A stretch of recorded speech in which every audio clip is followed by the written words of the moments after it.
the UMCA rules say I've got to get the all the data from a ride to them within 24 hours. It doesn't have to be Strava, I could email it or whatever. But I wanted to keep it all on Strava, make it easy for everyone. So I sort of, well, quite often uploaded the rides in the mornings. I just plugged it in, went to bed, and woke up and sorted it out in the morning when I was awake. Because although I was sort of falling asleep at the end of the day and could barely stay awake, as soon as I woke up the next morning, I thought, well, wide awake now. I couldn't work it out, but I was glad of that because I didn't want to wake up in the morning and sort of dread going out the next day. I was always actually quite alert and ready to go. It's good, really. Yeah, so the computer didn't help and the GPS failure. And the same thing happened to my phone as well. I lost the internet connection on my phone, so I wanted to put stuff out on Twitter and Facebook and all sorts. And I did a bit at the beginning of the month, but because the phone went dead, Twitter and Facebook and everything pretty much got ignored, and it was just uploading to Strava, which was a shame. That's why I never got any videos out as well, because making a video takes time anyway. But when your computer isn't spending 10 minutes to upload a page, I haven't got time to mess about. So that sort of took the kibosh and all that got. The third week, I was hoping I'd do a 300-mile ride every weekend for the month, just to see if I could do it. But I didn't do it on the third weekend because I was a bit behind the sleep. I was slowing down a bit. I was struggling a little bit to keep the power output to what I wanted it to. Then I sort of realised I was trying to do a 300-mile ride on the third weekend was probably going to push me too far, and I was still ahead of what I needed to be. I was more or less level with Amanda still. It was just silly to try and force it. It wasn't easy as it was. So what I decided to do was, for the last week, was to try and ease off a bit. I think I did do a pretty good day on the Monday or something. So I did sort of recover quite a bit. But I didn't want to go too hard because I still had over a week to go, and a week's still quite a long time. So I didn't really bother with a 300-mile on the third weekend. And I wanted to end on a 24-hour ride.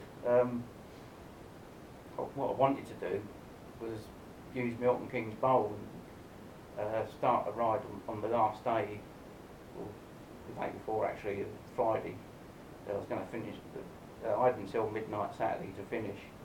But I wanted to do a 24-hour ride starting 6 o'clock Friday afternoon and finishing 6 o'clock Saturday afternoon, and then everyone go up the pub in the town centre of Milton Keynes for a minute afterwards. And we sort of asked the man in charge at the Milton Keynes Bowl if I could use it, and there was a cyclocross event on, so that was that. I couldn't use the bowl.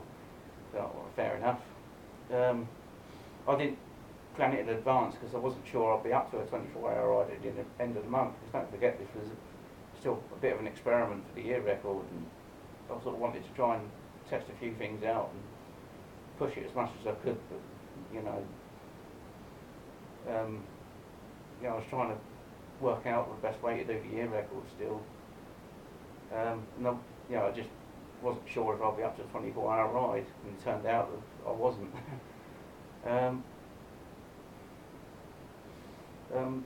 The other thing that happened towards the end of the month was I was riding past midnight, and I think that threw quite a few people, because a lot of people were saying, oh, you've got to be really consistent for the year record and the month record.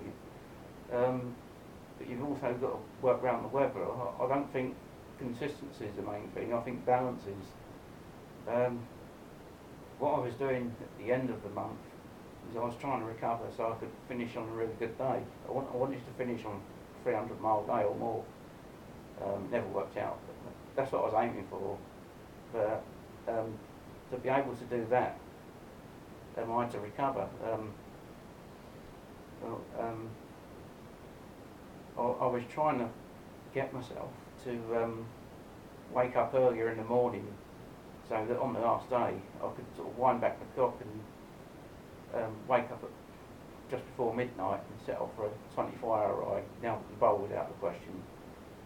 So I started setting off earlier in the day, but it didn't quite work out because the way my routes work. I'll give you an idea of how the routes work. The basic idea behind the routes was I would be starting sort of Milton Keynes, which is about there. I'd set off at 9 in the morning after all the rush hour traffic's gone. You know, everyone's at work 9 o'clock, so the roads are a lot clearer. I'll get a clear run through Milton Keynes. I'll get to about this area. I've gone through all the hills to get there. It's not bad hills, but it's the hilliest part, you know, a day's ride. I'll get round about here at about midday, and that's when the wind's strongest. And all this area up there is sort of wide open roads. You know, they're basically filled with no shelter from the wind, so you get good tailwind, good south. The wind prevailing wind southwesterly, so you get good tailwind right across there for about that's about 40-50 miles. You know, Huntingdon, Kings Lynn, all that wide open. So you get a good 50-60 mile run across there with a tailwind. Now at times I was doing 25 mile an hour, pedalling very gently. That's how a lot of people say you should stick to flat roads. I could have stayed in the flat roads, but if you think I was doing 25 mile an hour, that road there, that was good for 25 mile an hour. If you've got the wind right behind you, you can get up to 25 along there very easily. If you turn around and do it into the wind, you'll be doing 12 mile an hour. Flat roads don't always work best. I was getting up to round about Swaffham, or round about, you know, about 3 or 4 in the afternoon. All this area there is forest. You've got lots of trees.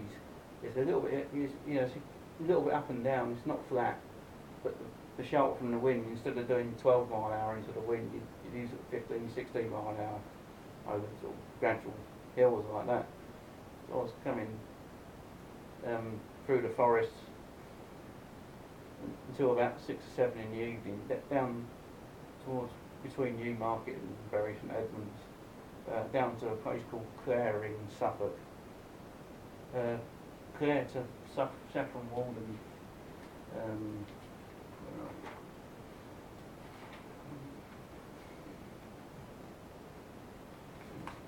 This page, you've got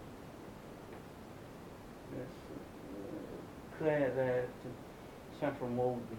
That's pretty flat and it's quite sheltered.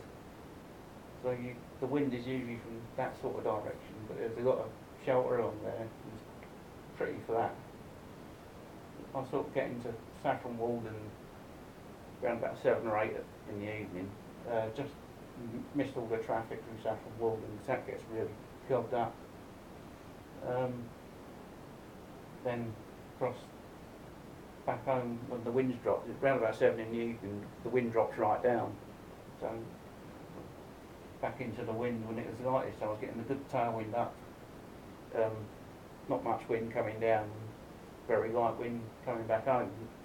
And it did work because in training I was doing the same sort of speed as I was on the year record, but it's about 15-20% more effort to get the same speed on the training rides.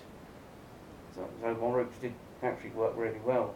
But what happened at the end of the month, going back to that again, because I started earlier, I was getting further across there before the wind would drop. I didn't want to turn too early going south because I'd be fighting a stronger wind and I'd be slowing down. So I actually, instead of going round the clock, you know, finishing earlier in the evening and getting up early the next day, what actually happened was, because I had to keep going so I wasn't fighting the wind, I was actually getting home roughly the same time.